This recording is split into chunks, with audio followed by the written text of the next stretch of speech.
Session को संचालित करेंगे मेरे सहयोगी पराग, और चर्चा होगी यहां पर उद्योगों से जुड़ी हुई तमाम अहम विषयों को लेकर के, क्योंकि ये एक महत्वपूर्ण एक तरीके से महकमा है और इससे प्रदेश की जो आर्थिक रफ्तार है वो भी तय होती है।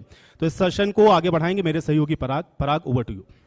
बहुत धन्यवाद आयुष आपका। और जैसा कि आयुष ने बताया कि हर्षवर्धन जी उद्योग मंत्री हैं और यहाँ पर किस तरह से उद्योगों को लेकर काम हो रहा है, कितनी और जरूरत है विकास को लेकर उद्योग जगत में, आज इसे हम इस सेशन में समझने की कोशिश करेंगे। बहुत धन्यवाद हर्षवर्धन जी आपका। चूंकि उद्योगों की बात लगातार हमारे हर सेशंस में हो भी रही है और ये मौका तो बेहद खास है जब आप खुद मंच पर मौजूद हैं, उद्योग मंत्री हैं। मौजूदा वक्त में क्या स्थिति है सर, और आपको क्या लग रहा है कि 4 साल तक किस तरह से उद्योगों को लेकर आपने काम किया, आपकी सरकार ने काम किया, कितनी और संभावना बाकी है और कितना और काम करने की जरूरत है, क्या चुनौतियां रही हैं? चूंकि हिमाचल की अगर हम बात करें तो यहाँ पर सुंदरता तो है, लेकिन इस सुंदरता के साथ में चुनौतियां भी बहुत सारी हैं।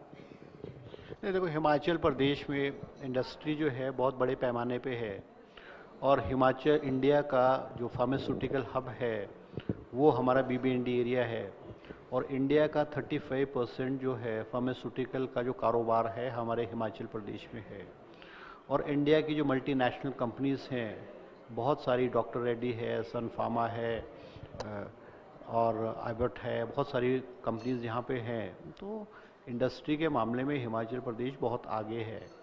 और क्योंकि Himachal Pradesh geographical point of view से एक डिसएडवांटेज पोजीशन पे है क्योंकि हम मार्केट से दूर हैं।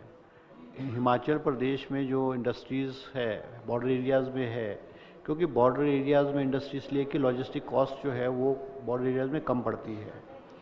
रॉ मटेरियल को हम मार्केट से लाते हैं, फिनिश प्रोडक्ट बना के उसको वापस भेजते हैं। कॉस्ट ऑफ ट्रांसपोर्टेशन और अदर जो लॉजिस्टिक कॉस्ट है वो हिमाचल प्रदेश में as compare to plain area ज़्यादा पड़ती है। मगर इसके बावजूद भी हिमाचल प्रदेश में इंडस्ट्री के क्षेत्र में बहुत आगे है।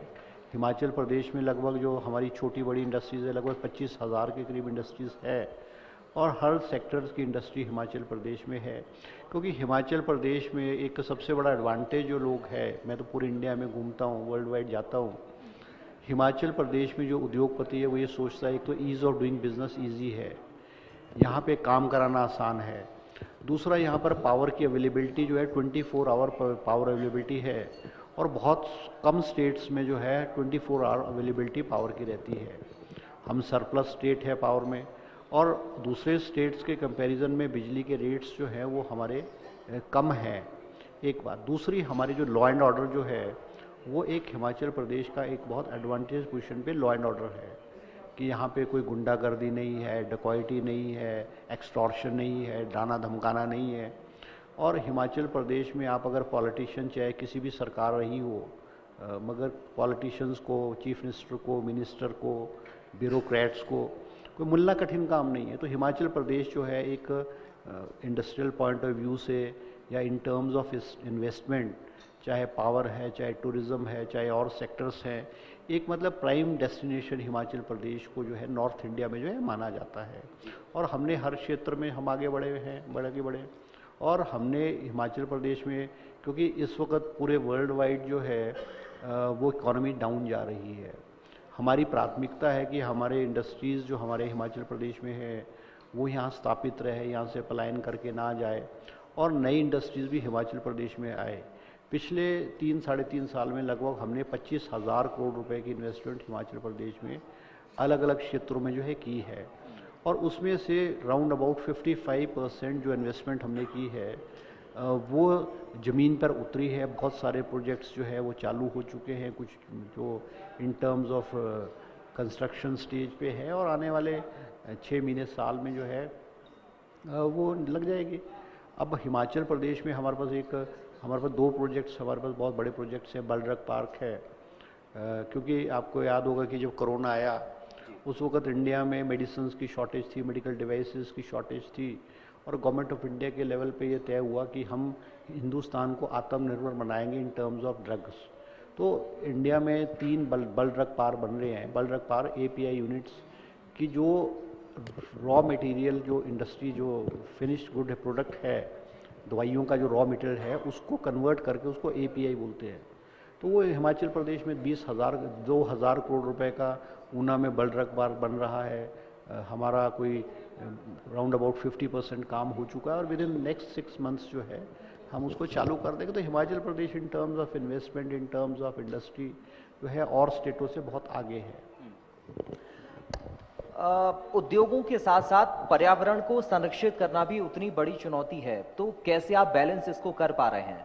क्या, चूंकि मैंने शुरुआत में कहा कि यहाँ की भौगोलिक जो परिस्थितियां हैं वो थोड़ी सी अलग हैं, तो फिर कहाँ पर आपको चुनौतियां ज़्यादा लगती हैं? चूंकि हमें संरक्षित भी करना है यहाँ की संस्कृति को, यहाँ के पहाड़ों को, और फिर हमें उद्योग भी लगाने हैं। चूंकि उद्योग हम नहीं लगाएंगे तो फिर हम डेवलपमेंट नहीं कर पाएंगे रोजगार को लेकर, युवाओं को लेकर। अक्सर हम युवाओं की बातें करते हैं, तो फिर दोनों को बैलेंस कैसे आप लोग कर रहे हैं? नहीं, देखो, हम जो है अब हमारी जो पॉलिसी है मुख्यमंत्री जी के नेतृत्व में हमने तय किया है कि हम जो इंडस्ट्री लगाएंगे वो ग्रीन इंडस्ट्री को हम ज़्यादा प्रेफरेंस देंगे।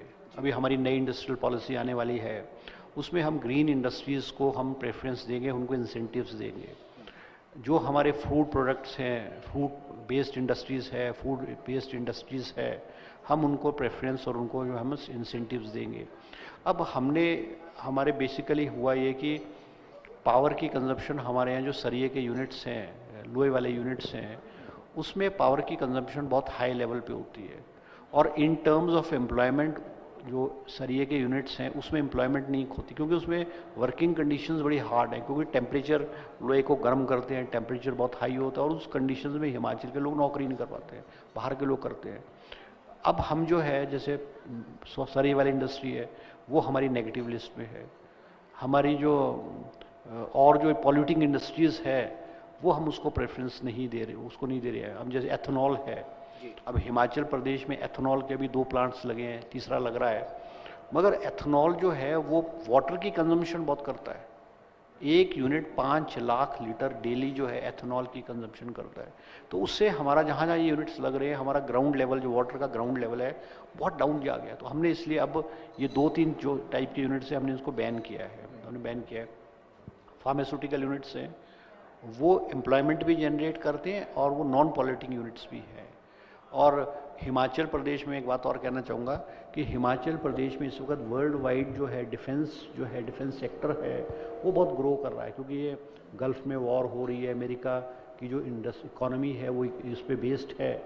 और हिमाचल प्रदेश इंडिया में जो है वो डिफेंस के जो है, चाहे वो मशीन्स है, एयरप्लेन्स के पार्ट्स हैं या और गन्स के इक्विपमेंट्स हैं, वो हिमाचल में बहुत आ रहे हैं। अब बहुत लार्ज स्केल पे हम हिमाचल प्रदेश में डिफेंस को भी प्रमोट करने जा रहे हैं। मगर हिमाचल प्रदेश में एक सबसे बड़ी जो मुश्किल है वो हमारी availability of land, large land. Government के पास इतनी लैंड नहीं है, क्योंकि हमारे 68% हिमाचल प्रदेश में फॉरेस्ट लैंड है और इंडस्ट्री बेसिकली बॉर्डर एरियाज़ में आना चाहती है। तो एक वो भी हमारे बड़ी बड़ी चुनौती है। तो हम इस ओर जो कर रहे हैं, हम गवर्नमेंट के जो इंडस्ट्रियल एरियाज़, नए इंडस्ट्रियल एरियाज़ डेवलप कर रहे हैं ताकि हमारे पास जो है लैंड बैंक हो और उद्योगपति आए और अपना उद्योग लगाए। अभी मुख्यमंत्री जी के साथ हमारी इंडस्ट्री की मीटिंग हुई और उन्होंने कहा है कि जो भी हमारे NOCs हैं, चाहे एनवायरनमेंट क्लियरेंसेस है, चाहे पॉल्यूशन क्लियरेंसेस है, उसको हम टाइम बाउंड कर रहे हैं।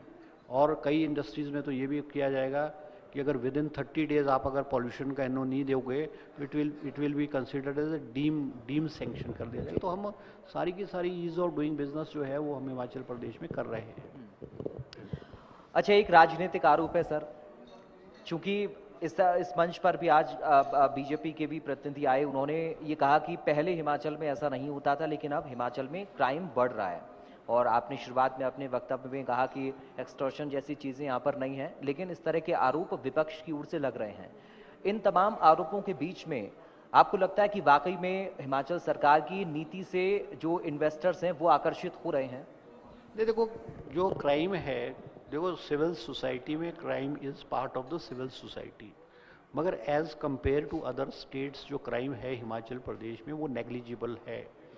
फ्रॉम टाइम टू टाइम छोटे मोटे क्राइम्स होते हैं। यहाँ कोई एक्सटॉर्शन नहीं है हिमाचल प्रदेश में, यहाँ कोई डेकॉइटी नहीं है यहाँ पे आपको। और ये जो भाजपा के लोग जो ये आरोप लगाते हैं, ये राजनीति के आधार पर आरोप लगाते हैं। ये अगर इन टर्म्स ऑफ आंकड़ों में अगर आप देखो तो इंडिया के जो 28 स्टेट्स हैं, हिमाचल प्रदेश का जो क्राइम का ग्राफ है वो पिछले 3.5 साल में नेग्लिजिबल रहा है। ठीक है, स्टेट में अगर इक्का दुक्का कोई ऐसा केस हो जाता है यहाँ मान लो दो ग्रुप्स के बीच में झगड़ा हो जाता है, लैंड डिस्प्यूट हो जाती है, कोई बिजनेस डिस्प्यूट, ये स्वाभाविक रूप से सिविल सोसाइटी में होता है, मगर उस लार्ज स्केल पे जिस तरह से बीजेपी के लोग इसको कह रहे हैं इस तरह का नहीं है। और हिमाचल प्रदेश में कोई लॉ एंड ऑर्डर, जैसे मैंने कहा है कि हिमाचल प्रदेश में पूरे नेशनल लेवल पे जो है वो लोग अच्छा लॉ एंड ऑर्डर मानते हैं।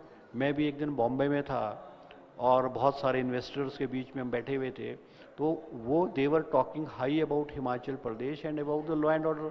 अब वो जो अब स्टेट्स है, क्या सारे के सारे स्टेट्स इंडस्ट्रीज को इंसेंटिव्स देते हैं, चाहे इन टर्म्स ऑफ लैंड है, चाहे इन टर्म्स ऑफ पावर है, इन टर्म्स ऑफ अदर है। तो एक इंडस्ट्रिस्ट ने मुझे कहा कि एक स्टेट, मैं स्टेट का नाम नहीं लेना चाहूँगा, उन्होंने कहा कि that the chief minister of that state is offering me free land, free flana, but I don't want to go there because as long as he is the chief minister, that law and order is in control, but after him what is going to happen in that state no one knows। तो लोग नहीं जाते। अब जम्मू कश्मीर ने, आप हैरान होंगे, जम्मू कश्मीर ने मतलब 1200% GST फ्री किया है, मगर जम्मू कश्मीर लोग नहीं जाते। 3 रुपये प्रति यूनिट जो है बिजली को उन्होंने किया हुआ है, मगर जम्मू कश्मीर में क्योंकि उस जो टेररिज्म और चीज़ें हैं उस जम्मू कश्मीर नहीं जाती। तो ये सिर्फ राजनीतिक आधार का आरोप है, इससे कोई इन टर्म्स ऑफ इन्वेस्टमेंट कोई फ़र्क नहीं पड़ रहा है। जी अच्छा, छोटे और मध्यम उद्योगों को लेकर आप लोग की सरकार क्या कर रही है ताकि लोग खुद में सशक्त हो पाएं और दूसरों को भी रोजगार देने का एक माध्यम बन पाएं? तो इस दिशा में क्या कदम सरकार की तरफ से उठाए गए हैं या आगे आपका कोई रोड मैप अगर इसको लेकर हो? नहीं, देखो इंडस्ट्री जो है, industry is not that big units. जैसे हम एक इंडस्ट्री को सोचते हैं बड़े बड़े उद्योग आएंगे, industry is small scale industry also, industry is village industry, cottage industry. ये भी एक बहुत बड़ा जो हमारे एक MSME का या छोटे सेक्टर का बहुत बड़ा सेक्टर है। अब हिमाचल प्रदेश में जहाँ हम बॉर्डर एरियाज में इंडस्ट्री को प्रमोट करते हैं, बड़े बड़े यूनिट्स को आते हैं, और इन टर्म्स ऑफ इन यूनिट्स में हिमाचल प्रदेश में 4.5 लाख लोगों को एम्प्लॉयमेंट जो है वो मिला हुआ है हिमाचल प्रदेश में इंडस्ट्री में। अब हम कॉटेज इंडस्ट्री में जो हमारे लोकल फूड बेस्ड इंडस्ट्री है, जैम की इंडस्ट्री है, अचार की इंडस्ट्रीज़ है, और हमारे जो हैंडीक्राफ्ट हैंडलूम की इंडस्ट्रीज़, हम इनको प्रमोट करते हैं। अभी हमने हिमाचल प्रदेश में एक नई स्कीम निकाली है, 1 डिस्ट्रिक्ट 3 प्रोडक्ट्स, 1 डिस्ट्रिक्ट 3 प्रोडक्ट, और हर डिस्ट्रिक्ट के हमने 3 प्रोडक्ट आइडेंटिफाई करके हमने उसको GI टैग दिलाया है, ताकि हमारे जो प्रोडक्ट्स हैं उसकी इंटरनेशनल मार्केट में, नेशनल और इंटरनेशनल मार्केट में क्रेडिबिलिटी हो, मार्केटिंग हो, वो हमने किया है। अब हमारे जैसे चंबा का रुमाल है, चंबा की हमारी चप्पल है, चंबा का हमारे थाल है, या हमारे हैंडीक्राफ्ट हैंडलूम पीतल के जो हैं, हमारे कुल्लू की शॉल है, कुल्लू की टोपी है, हमारे जो जैकेट्स हैं, ये हमने सारी की सारी प्रमोट करके हम इनको प्रमोट करते हैं। और जो हमारे रूरल एरियाज़ के हमारे जो ये लोग हैं कॉटेज इंडस्ट्री और स्मॉल स्केल इंडस्ट्रीज़ में, इनके प्रोडक्ट को हम नेशनल और इंटरनेशनल लेवल पे प्रमोट करते हैं। अब हमारे दिल्ली हाट में है या प्रगति मैदान में जो बड़े बड़े सम्मेलन लगते हैं हैंडीक्राफ्ट हैंडलूम के, हिमाचल गवर्नमेंट इनको free of cost space provide करती है, और वहाँ पे हम इनकी मार्केटिंग कराते हैं ताकि इनको जो अपनी प्रोडक्ट को दिखाने के लिए अपने प्रोडक्ट को एक्सपोजर मिलता है, और वहाँ करते हैं। और जो हम छोटे छोटे राउंड अबाउट 80 to 100 जो स्मॉल स्केल वालों को हम ले जाते हैं, तो उनकी सेल 2-2 लाख 3-3 लाख रुपए की सेल होती है। अब हमारे जो है इनोवेटिव सेंटर्स हैं, हमारे जो सेंट्रल यूनिवर्सिटी है, HP यूनिवर्सिटी है, IIM है, IITs है, हमने इनमें इनोवेशन सेंटर्स खोले हुए हैं। और हमारा जो नौजवान है उसके दिमाग में कोई आइडिया है कि मैंने ये प्रोडक्ट बनाना है, उस प्रोडक्ट को कैसे शेप करना है, कैसे उस प्रोडक्ट को बनाना है, वो आइडियाज़ को हम जो है एक नेचुरल शेप देते हैं। और हमने हमारे जो ये सेंटर्स हैं वहाँ से हमारे बहुत सारे लोगों ने बहुत सारे प्रोडक्ट्स को बनाया है, मार्केटिंग की है, हम उनको असिस्ट करते हैं। तो हमारा फोकस जो है वो हैंडीक्राफ्ट हैंडलूम्स पे भी है। अब हमारे जो मफलर्स हैं हिमाचल प्रदेश के, जैसे मफलर्स हैं, हमारी शॉल्स हैं, हमारी सदरी है, हमारी टोपी है, हम इनको हम जो है मॉडर्नाइज करते हैं, इनको वेस्टर्नाइज करते हैं, हमारी ड्रेसेस को वेस्टर्नाइज करते हैं हम इनको। अब हमारे जो मफलर्स हैं, हिमाचल के मफलर्स हैं, वो इतने बड़े नहीं हैं, वो चौड़े नहीं, इतने बड़े नहीं हैं, मगर इंटरनेशनल लेवल में यूरोप में और अमेरिका में जो मफलर्स हैं वो बड़े बड़े ह्यूज मफलर्स होते हैं, चौड़े भी होते हैं, बड़े भी होते हैं।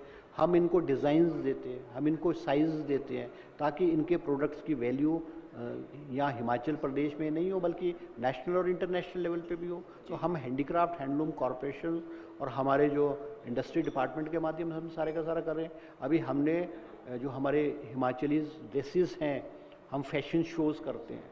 हमारी जो ड्रेसेस हैं, हमारी 12 जिलों की ड्रेसेस हैं, उनके हम फैशन शो करते हैं। हम दिल्ली में करते हैं, हमने शिमला में किया है, हम और जगह करते हैं। हम उन ड्रेसेस को थोड़ा सा मॉडर्नाइज कर देंगे, उसको उनको वेस्टर्न लुक दे देंगे, उनमें प्लेटिंग कर देंगे ताकि हमारे जो लोकल कुजीन है, हमारे लोकल प्रोडक्ट्स है, लोकल क्लोथ्स है, हमारे लोकल कल्चर है, उसको भी हम जो है नेशनल और इंटरनेशनल लेवल पे जो है हम उसका प्रदर्शन करते हैं ताकि हमारे रिच कल्चर के बारे में जो है लोगों को जो है वो जानकारी प्राप्त हो। अच्छा, राजीव बिंदल जी आपसे पहले थे इस मंच पर, उन्होंने कहा कि पानी, बिजली, सड़क सुरक्षा जैसी जो मूलभूत ज़रूरतें हैं उनकी कमियां यहाँ पर हैं और उन्होंने कहा कि ये पूरी तरह से ध्वस्त हो चुकी हैं। तो अब अगर ये सुविधाएं प्रदेश में ना हो तो फिर रोजगार में बड़ी दिक्कत आती है और इसीलिए उन्होंने कहा कि प्रदेश में युवाओं को रोजगार नहीं मिल पा रहा है, निवेशक निवेश नहीं आ पा रहा है और तमाम सारी दिक्कतें आ रही हैं। अब इस आरोप को आप कैसे देख रहे हैं? देखो राजीव बिंदल जी, जो विपक्ष का नेता है वो हमारी सरकार की और हमारी पार्टी की तारीफ थोड़ी करेगा, वो हमारी आलोचना ही करेगा। और स्वाभाविक रूप से जब हम विपक्ष में थे तो हम भी यही काम करते थे, विपक्ष का काम करते थे। मगर हमारा जो विपक्ष है वो बहुत एक्सट्रीम तक जाता है। अब बहुत सारी चीज़ें होती हैं, हर चीज़ को आप राजनीतिक चश्मे से नहीं देख सकते। अगर आप हिमाचल प्रदेश को कहोगे कि बुनियादी चीज़ें हिमाचल प्रदेश में नहीं है तो मैं कह सकता हूँ फिर तो आपकी 2017 से 2022 तक आपकी सरकार थी, आज इस स्थिति में पहुँचाने में आपका बहुत बड़ा योगदान है। मगर आपको हर चीज़ राजनीतिक चश्मे से नहीं देखो। Himachal Pradesh in terms of development, in terms of social sector, in terms of roads, in terms of education, in terms of health, Himachal Pradesh जो है it is an model state. हम पहाड़ी राज्यों में तो Himachal Pradesh is considered to be one of the best states. अभी industry के बारे में जो मैं कह सकूँगा कि अभी जो नेशनल लेवल पे आंकलन हुआ और नेशनल लेवल पे कांग्रेस ने थोड़ी आंकलन किया है, वो गवर्नमेंट ऑफ इंडिया ने आंकलन किया और भाजपा की सरकार ने आंकलन किया। जो पहाड़ी राज्यों में हिमाचल प्रदेश का इंडस्ट्री में तीसरा स्थान है और इन टर्म्स ऑफ डेवलपमेंट हम जो है हमारे पे जो साक्षरता दर थे हमारी 98%, it is we are at second number in India. तो हमको हिमाचल प्रदेश को, जहाँ हिमाचलित की बात आती है, हिमाचल स्टेट्स की बात आती है, हिमाचल के प्राइड की बात आती है, उसको हमको राजनीतिक एंगल से नहीं देखना। उसको आपके चैनल के माध्यम से हिमाचल में भी लोग और पूरे इंडिया में लोग देखेंगे और हम में से हिमाचल का कोई व्यक्ति हिमाचल की आलोचना करे या हिमाचल प्रदेश के विकास के बारे में ऐसी बातें कहे कि यहाँ बुनियादी ढांचा नहीं है तो ये शर्मनाक बात है। ऐसा नहीं होना चाहिए। ठीक है, राजनीतिक बातें हैं, जो ऐसे प्लेटफॉर्म जो नेशनल और इंटरनेशनल प्लेटफॉर्म होंगे वो चाहे कांग्रेस के लोग हैं चाहे बीजेपी के लोग हैं, उनको हमको इस हिमाचल प्रदेश के विकास की गाथाओं को बोलना चाहिए। और हिमाचल प्रदेश अगर आज एक डेवलप्ड स्टेट बना है, उसमें भारतीय जनता पार्टी की सरकारें भी रही हैं, पूर्व के मुख्यमंत्री चाहे कांग्रेस के चाहे भाजपा के रहे हों, उनका एक बहुत बड़ा योगदान है। तो हमको इन सारी चीज़ों को अप्रिशिएट करना चाहिए। हमको राजनीतिक चश्मे से हर चीज़ को नहीं देखनी चाहिए। अगले साल आप लोग चुनाव में जा रहे हैं, क्या प्रमुख मुद्दे कांग्रेस पार्टी के रहने वाले हैं? चूंकि मैंने इससे पहले भी ये सवाल पूछा था कि सरकार यहाँ रिपीट नहीं हो पाती है, तो कांग्रेस के पास क्या रोड मैप है? आप क्या जनता को बताएंगे कि आपको दोबारा फिर वोट जनता करे? ये देखो, हिमाचल प्रदेश विपरीत फाइनेंशियल परिस्थितियों के होने के बाद भी हिमाचल प्रदेश में विकास की गति नहीं रुकी है। भारतीय जनता पार्टी ने हिमाचल प्रदेश के गले घोंटने की कोशिश की है। जब हिमाचल प्रदेश 1948 में बना था और 1971 में हमारे को स्टेटहुड का दर्जा मिला, उस वक्त की गवर्नमेंट को पता था कि हिमाचल प्रदेश पहाड़ी राज्य कोई भी फाइनेंशियली वायबल नहीं हो सकता है। हमारा जो खर्चे का गैप और हमारे जो इनकम का गैप है वो गवर्नमेंट ऑफ इंडिया 1948 से भर रही है। मगर अभी 16 फाइनेंस कमीशन ने हमारे आरडीजी रेवेन्यू डेफिसिट ग्रांट जो हमको 8 से 10 हज़ार करोड़ मिलती थी उसको बंद कर दिया है। एक हिमाचल प्रदेश में सबसे बड़ा मुद्दा है। कोई ये कांग्रेस सरकार और मुख्यमंत्री सुखविंदर सिंह सुक्खू का पैसे थोड़ी बंद किए गए हैं। ये हिमाचल प्रदेश के 70 लाख लोगों के जो गला घोंटने का प्रयास किए गए और इसका असर हिमाचल प्रदेश के हर व्यक्ति को होगा। हमने हिमाचल प्रदेश को विकास की राह में आगे ले गए हैं। हमने हिमाचल प्रदेश में हर क्षेत्र में विकास किया है, in spite of the fact कि 2 प्राकृतिक आपदा 2023 और 2025 में प्राकृतिक आपदा आई और फाइनेंशियल हालत ख़राब होने के बावजूद हिमाचल प्रदेश को आत्मनिर्भर बनाया जा रहा है। हमने कम से कम कोई 30,000 के करीब नौकरियां, सरकारी क्षेत्र में 30,000 के करीब नौकरियां दे दी हमने, आप दे दी है। और विकास की गति हिमाचल प्रदेश में जो है वो निरंतर बढ़ती जा रही है। हर्षवर्धन जी, वादा खिलाफी का आरोप बहुत लगता है आपकी सरकार के ऊपर। नहीं, देखो, हमने जो वायदा किया था, हमने कहा हम ओपीएस देंगे। हमारी 2023 में फर्स्ट कैबिनेट मीटिंग में हिमाचल प्रदेश के 1,35,000 कर्मचारियों को हमने ओपीएस दे दिया। हमने 1,500 रुपये वो साल में महीने की महिलाओं को देने की घोषणा की। मुख्यमंत्री जी ने बहुत सारे क्षेत्र में इसकी शुरुआत कर दी है, जबकि हमारी प्रदेश की फाइनेंशियल हालत इतनी अच्छी नहीं है। हमने कहा कि हम एजुकेशन के स्टैंडर्ड को इम्प्रूव करेंगे। हमने पहली कक्षा में इंग्लिश की क्लासें शुरू कर दी। हमने Rajiv Gandhi day boarding school शुरू कर दिया है। हमने जो है आदर्श हॉस्पिटल जो है हर चुनाव क्षेत्र में हेल्थ को इम्प्रूव करने के लिए हमने लेटेस्ट हॉस्पिटल जिनको स्पेशलिस्ट हर कॉन्स्टिट्यूंसी में स्पेशली 5-5 स्पेशलिस्ट उपलब्ध करा दिए हैं। हमने राजीव गांधी स्वलंबन योजना में नौजवानों से कहा था कि हम आपको रोजगार के साधन प्रोवाइड करेंगे। हमने राजीव गांधी स्वलंबन योजना में स्कीम शुरू कर दिए। तो हमने अधिकांश वायदे जो हमने हिमाचल प्रदेश की जनता से किए थे हमने पूरे कर दिए हैं। मगर ठीक है, कुछ रह गए हैं। अभी तो इस सरकार का कार्यकाल 1.5 साल का कार्यकाल अभी पड़ा हुआ है। उस बीच जो है सारे के सारे वायदे जो हैं वो पूरे कर दिए जाएंगे। चूंकि कई बार कई मुद्दों को लेकर ये भी कहा जाता है कि जब सरकार जाने का समय आता है या चुनाव में जब हम जा रहे होते हैं तब फिर वादों पर काम शुरू होता है। फिर जनता को कैसे यकीन दिलाया जाए कि हाँ, हम हमने जो वादे किए उन पर हम खरे उतरे। देखो, ओपीएस हम 2027 में भी कर सकते थे जी। हमने पहले साल में 2023 में ओपीएस लागू किया और इस ओपीएस लागू करने की वजह से जो हमको 1,500 करोड़ रुपए हमको एनपीएस लागू करने का मिलता था वो हम गवर्नमेंट ऑफ इंडिया ने हमको काट दिया। हमने अधिकांश वायदे अपने पहले और दूसरे साल में किए हैं और हमारे मेरे ख्याल हमने 5 वायदे किए थे, एक आधा वायदा कोई रह गया। तो मुझे लगता है इस साल में जो महिलाओं को 1,500 रुपए देने की बात की गई थी, इस साल के अंदर अंदर जो है हिमाचल सरकार और मुख्यमंत्री जी महिलाओं को 1,500 रुपए देने की घोषणा कर देंगे और हम अपने सारे वादे पूरे करेंगे। बहुत धन्यवाद करूंगा हर्षवर्धन जी आपका। आप आए, आपने वक्त निकाला और सभी सवालों का जवाब अपने अंदाज में दिया है। हम उम्मीद करेंगे कि आने वाले वक्त में आप इसी तरह से उद्योगों को लेकर अपने मंत्रालय में काम करते रहें और प्रदेश भी तरक्की करे ताकि यहाँ का युवा भी आगे बढ़े और यहाँ विकास के काम भी हो पाए। तो आप सुन रहे थे Harshvardhan Chauhan ji. Thank you very much. बहुत धन्यवाद सर आपका। तो आप हर्षवर्धन चौहान जी को सुन रहे थे जिन्होंने अपने मंत्रालय को लेकर और प्रदेश की तरक्की को लेकर तमाम सारी बातें कही हैं। फिलहाल एक छोटे से ब्रेक के लिए हम यहाँ रुक रहे हैं, बहुत जल्द हाजिर होंगे, आप बने रहिए।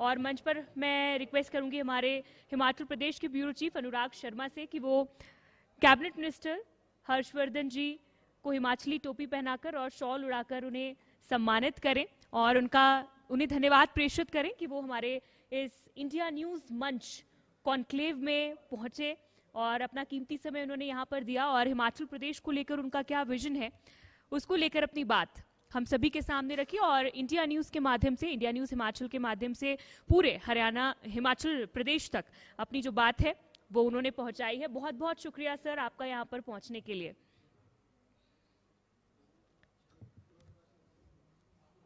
फिलहाल अभी यहाँ रुकते हैं एक छोटे से ब्रेक के लिए और ब्रेक के बाद बहुत जल्द इस फहरिस्त को हम आगे बढ़ाएंगे।